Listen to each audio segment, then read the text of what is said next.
안녕하십니까. 매일 아침 조간신문의 주요 기사를 딱딱 풀어서 해석해드리는 조간딱풀 1월 13일 수요일에 인사드립니다. 울산시장 선거, 부정선거 사건 2호, 또 월성 원전 조기 폐쇄 2호, 최근에 불거진 김학의 전 법무부 차관 출국 금지 가짜 서류 사건, 이 공통점은 뭘까요? 문재인 대통령의 말 한마디에 속전속결로 위법, 탈법 다 동원해서 처리를 한 그 사건들입니다.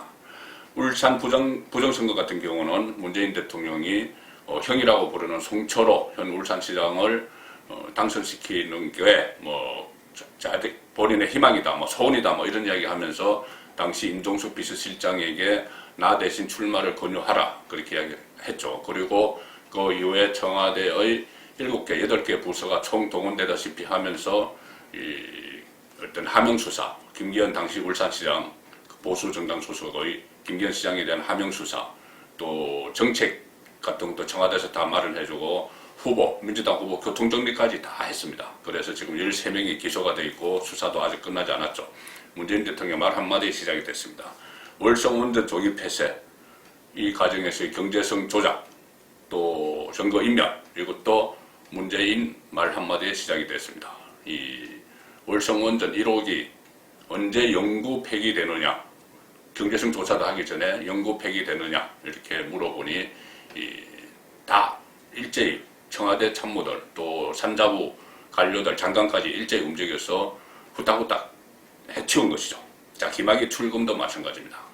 김학의 법무부 차관에 대한 별장 성접대 의혹 사건, 이것을 문재인 대통령이 2019년 3월에 직접 거론을 하면서 검찰의 명운을 걸고 수사를 하라 이렇게까지 이야기하니 당장 5일 후에 출국 금지를 시키면서, 그때 당시 출국 금지를 시키는데 뭔가 사건이 있어야 되죠. 그런데 그때 아직 본격적으로 수사도 들어가기 전이고 내사도 들어가기 전이고 그러니 번호가 없습니다. 사건 번호가 없으니 그것을 조작을 해서 과거에 2013년에 있었던 성폭력 사건, 무혐의 된 김학의가 무혐의를 받은, 그래서 그 사건 자체가 없어졌는데 그때 사건 번호를 갖다 붙여서 출국 금지를 시키고 이 과정에서 또 당시 법무부, 검찰 총동원됐습니다. 그런데 이런 일이 과연 이 세 가지만 있었을까? 자, 이 세 가지만 있었을까? 이런 또 합리적인 의심을 가질 수가 있는 것이죠. 대통령 말 한마디에 이렇게 위법, 탈법이 벌어진 일이 이 세 가지 뿐일까? 울산시장, 월성원전, 김학의 출금 또 있을 겁니다. 앞으로 문재인 대통령 임기 후반기에 접어들었기 때문에 이런 일들이 속속 드러나겠죠. 김학의 출금도 어떤 내부 고발자에 의해서 문제가 불거졌습니다. 그 고발이 없었으면 그냥 묻힐 뻔했죠. 근데 앞으로 이런 유사한 일들이 상당히 많이 또 발생할 걸로 보입니다. 김학의 출국 금지 미스터리, 지금 파장이 상당히 확산되고 있습니다. 파장이 확산되고 있는데 일단 이 핵심은 세 가지죠. 긴급 출국 금지 요청서, 이것을 말씀드린 대로 무혐의된 사건의 번호를 붙여서 출국관리소에 요청을 했다. 그리고 또 하나는 법무부에 제출을 하게 되는 사후 승인 요청서, 이거 긴급이었고 사후의 승인 요청서를 이것도 존재하지 않는 서울 동부지검의 내사 번호를 갖다 붙였다.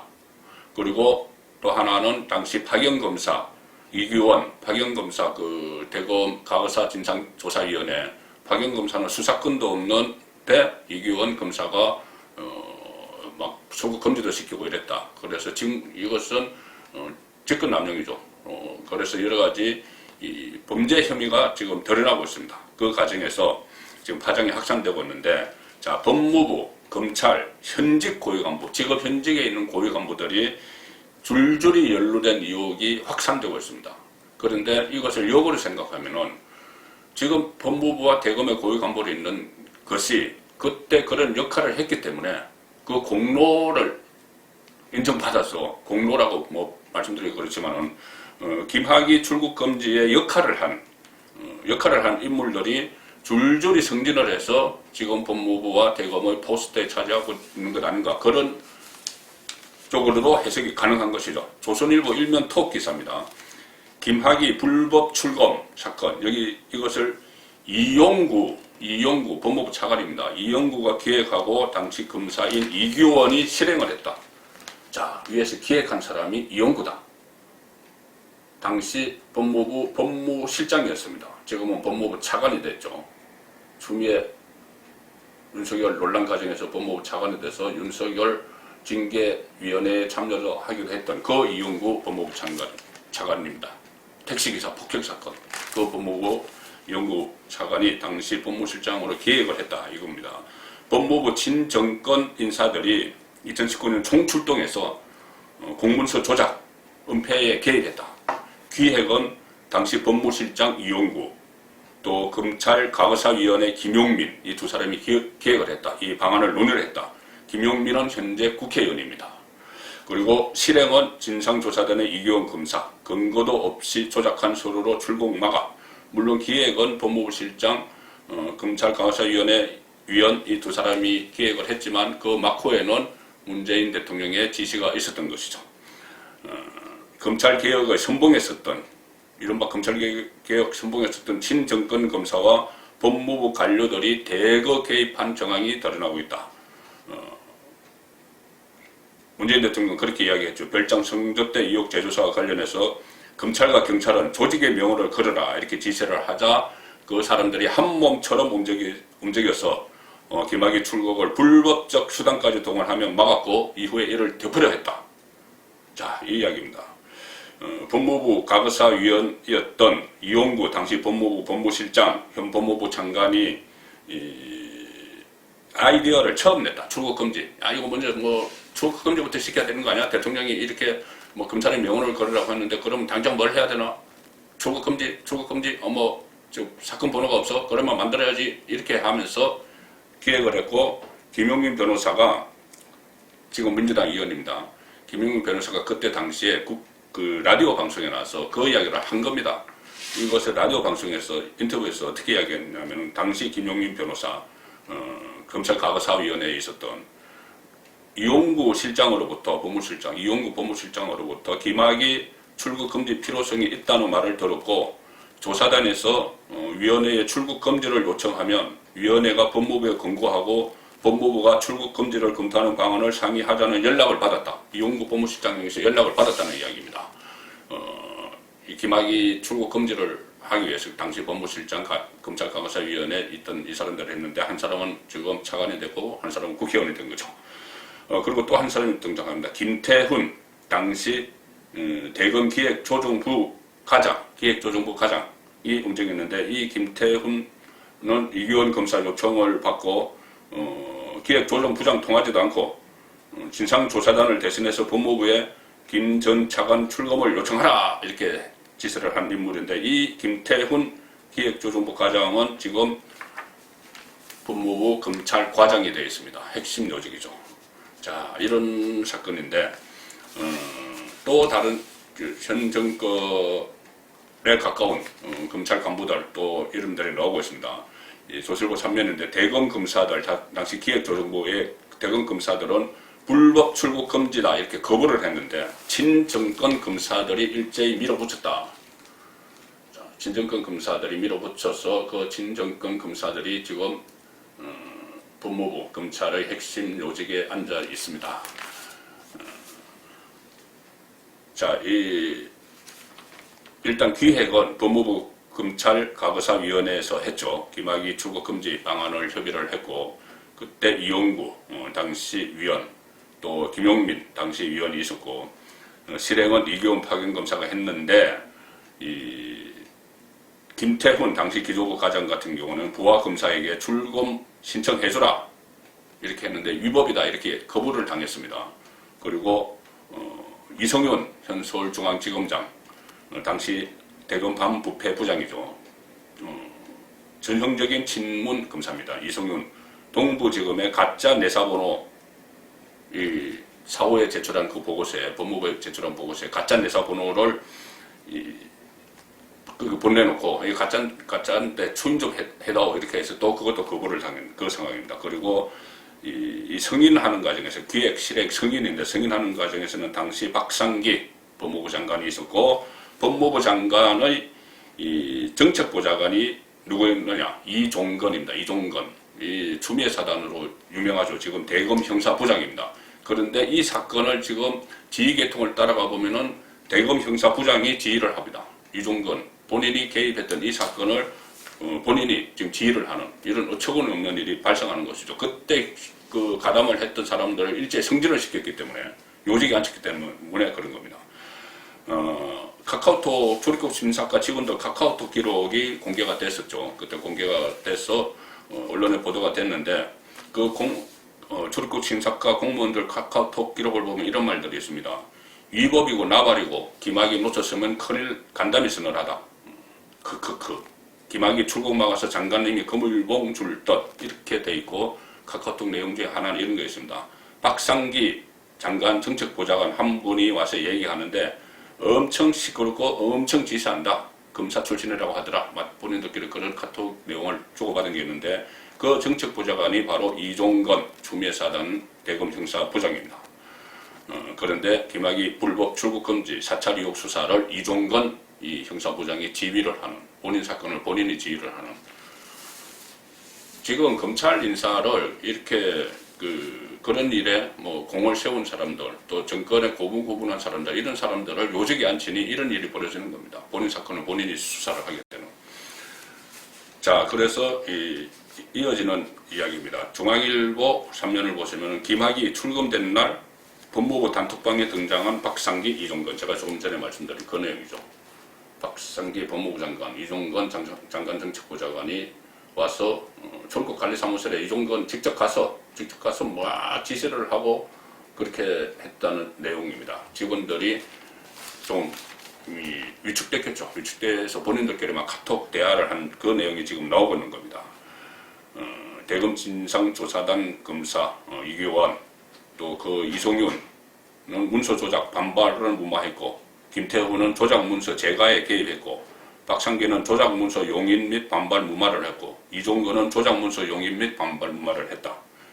이종건이 직접 출입국 본부 찾아가서 그 보좌관 문제 생길까 엄청 지시하더라. 뭐 이런 카톡 내용이 있습니다. 동아일보도 12면에 크게 달았습니다. 법무부 김학의 출금 노출 기록 수정 뒤 삭제했다. 위법 알았던 것. 이거 다 알고 한 겁니다. 법무부가 어딥니까? 법을 지키는 기관이죠. 법을 다루는 기관이죠. 법무부에서 법을 어겼다는 것을 다 알고 이 출금을 강제로 한 겁니다. 그리고 이 기록을 수정하고 삭제하고 출금 요청 진상조사단 출금 요청한 주체가 진상조사단이다 이랬다가 이규원 검사라고 했다가 공란으로 다시 비워뒀습니다. 나중에 문제될 걸 법무부에서 아는 거죠. 당시 대검 반부패강력부장이었던 이성윤 서울중앙지검장은 출검 이튿날에 서울동부지검장에게 검사장이 내사번호를 추인한 것으로 좀 해달라고 이렇게 요청했다가 거절당했다. 자, 이 대목을 보니 이 정경심 씨가 동양대 총장에게 전화를 걸어서 그럼 총장님이 그냥 이 가짜 표창장 그냥 만들어준 걸로 좀 해주세요. 하다가 거절당한 것. 그것이 갑자기 생각납니다. 출입국 검사과 한 직원은 당시 카카오톡 단체방에 정책보좌관 한 분 계속 와서 얘기하는데 검사님이서 자기네 문제 생길까봐 오전 내내 심사과 와서 지시하다가 얼마나 대통령 말 한마디에 법석을 들었으면 이런 카카오톡이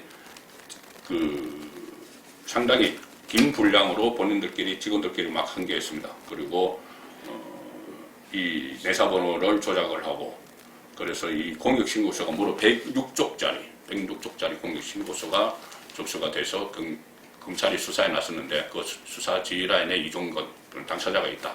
자, 이런 어처구니 없는 이야기입니다. 지금 일어난 세 가지 사건, 이것은 임기 초반, 중반에 다 일어났죠. 그런데 그때는 문재인 말 한마디에 온갖 위법, 탈법을 다 저질렀습니다. 자, 그러면 이 주스 담아야죠, 후반기에는 뭐 임기가 끝나면 또 이것이 또 드러나기도 하고 하는데 일단 주스에 담아야 됩니다. 그래서 후반기에는 뭐 아무래도 힘이 떨어질 수밖에 없으니까 정권이 최근에 문재인 대통령도 레임덕에 사실상 걸려있죠. 지지율 보면 뭐 추락하고 있습니다. 레임덕에 걸려 있어서 지금 민심이 무너졌기 때문인데 그렇기 때문인지 힘이 많이 좀 빠지는 것 같습니다. 그래서 최근에 문재인 대통령이 국민들에게 사과하는 일이 잦다. 이런 기사가 오늘 조간 두 군데서 나왔습니다. 한국일보 오면을 보시면 문 대통령의 변신, 등 돌린 민심에 달라진 문심, 사과, 경질, 유연, 그전에는 볼 수 없었던 모습들이 보인다는 거죠. 임기 후반기 레임덕에 접어들 지점에 이르러서 이렇게 사과하고 또 필요한 사람은 교체도 하고 또 유연성을 보이는 척 하는데, 자, 추미애 윤석열 갈등, 주거 문제 고개를 숙였다. 논란 인사에는 문책적 경질 질책을 한다. 사면, 박근혜 이명박 사면, 이 부정 여론이 일어나니 통합이라는 발언도 이번에 신년사에서는 뺐다. 지지율 30%대 하락, 국정 동력을 우려하고 있다. 요즘처럼 청와대 안에서 나오는 이야기입니다. 요즘처럼 문재인 대통령이 여론에 예민한 적이 없다. 그래서 침묵 대신 사과를 하고 잘못하면 경질을 하고 추미애 장관 사이 청와대에서 먼저 발표해버렸죠. 자, 그런 일이 있었고 여러 가지 달라진 모습인데, 국민일보 오면 보시면은 문 대통령 최근 들어 부쩍 잦아진 사과 정치. 사과하는 것도 정치입니다. 사과 정치. 그런데 문제는 행동이다. 이 따끔한 지적을 합니다. 사과 정치하지만 문제는 행동이다. 그 사과는 하면서 왜 무엇에 대해서 사과를 하는지를 분명히 해야죠. 무엇에 대해서 사과를 하는지 분명히 하고 그 부분에 대해서 앞으로는 이렇게 저렇게 하겠다고 이야기하고 행동을 보여야 되는데 지금은 그것까지는 나가지 못하고 있습니다. 죄송, 사과 이런 메시지만 최근에 4차례 발표를 했고 정책 실패 같은 것을 비교적 솔직하게 표현한다. 그런데 문재인 대통령의 임기 초중반에도 몇 번 사과를 했는데 다 대리 사과였습니다. 박근혜 정부 때 잘못한 걸 우리 청와대가 전체 청와대 입장에서 사과한다. 이런 식으로 이야기를 했죠.